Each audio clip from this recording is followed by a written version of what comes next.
रोहित शर्मा पाठोपाठ अश्विननेही century झळकावून team इंडियाला संकटातून बाहेर काढलं। तळाला बॅटिंगला येणाऱ्या अश्विनने 124 रन्सची शानदार इनिंग खेळली। त्याचबरोबर बॉलिंगमध्येही त्याने दमदार कामगिरी केली। यामुळेच अश्विनने पुन्हा एकदा आपण ऑलराऊंडरची भूमिका उत्तम साकारू शकतो हे दाखवून दिलं।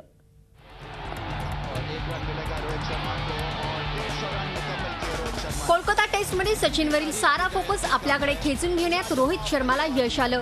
मात्र या साऱ्यामध्ये सेंचुरी झळकावणारा अश्विन मात्र झकोळला गेला। बहुत ही बढ़िया प्रदर्शन, बेहतरीन शतक अश्विन द्वारा। खरं तर टीम इंडियाला संकटातून बाहेर काढण्यात रोहित शर्मा एवढंच योगदान अश्विनने देखील दिलं। इस्तेमाल किया और ये जताया, धन्यवाद किया। सगळे टॉप ऑर्डर 83 रन्सवरच कोसळल्यानंतर आणि धोनीही 42 रन्सवर आउट झाल्यावर अश्विन क्रीजवर उतरला आणि त्यानेच मग रोहितला चांगली साथ दिली।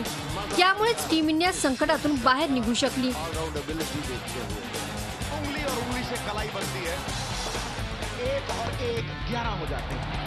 रोहित शर्मा आणि अश्विनने 7व्या विकेटसाठी 280 रन्सची पार्टनरशिप केली।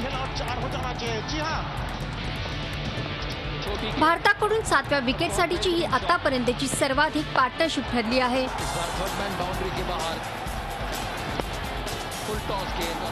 दुसऱ्या दिवस अखेर 92 रन्सवर नॉट आउट असलेल्या अश्विनने तिसऱ्या दिवसाचा खेळ सुरू झाल्यावर चौथ्याच ओव्हरमध्ये सेंचुरी झळकावली। अश्विनने 210 बॉल्समध्ये 11 फोर्सच्या मदतीने 124 रन्सची शानदार इनिंग खेळली। त्याने 59.4च्या स्ट्राइक रेटने ही इनिंग खेळली।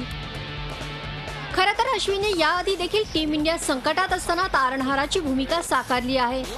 2011 मध्ये त्याने खेळलेल्या आपल्या पहिल्याच टेस्ट सिरीजमध्ये टीम इंडिया संकटात असताना त्याने टेस्ट करिअरमधील पहिली सेंचुरी झळकावली होती।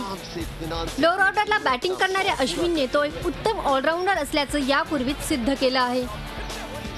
अश्विनने आतापर्यंत खेळलेल्या 17 टेस्टमध्ये 2 सेंचुरी आणि 3 हाफ सेंचुरी झळकावलेल्या आहेत। यातील दोन्ही सेंचुरी या विंडीज विरुद्ध झळकावल्या आहेत, तर 2 हाफ सेंचुरी या इंग्लंड आणि 1 हाफ सेंचुरी ही ऑस्ट्रेलिया विरुद्ध केली आहे। अश्विन हा खरं तर स्पिनर बॉलर असून टीम इंडियाच्या स्पिनर डिपार्टमेंटची तो प्रमुख धुरा वाहतो। मात्र तरीही संकटकाळी तो आपल्या बॅटनेही प्रतिस्पर्ध्यांवर प्रहार करतो। यावेळी देखील त्याने प्रतिस्पर्ध्यांवर असाच प्रहार केला आणि टीम इंडियाला संकटातून बाहेर काढलं। Video report Zee media, Mumbai.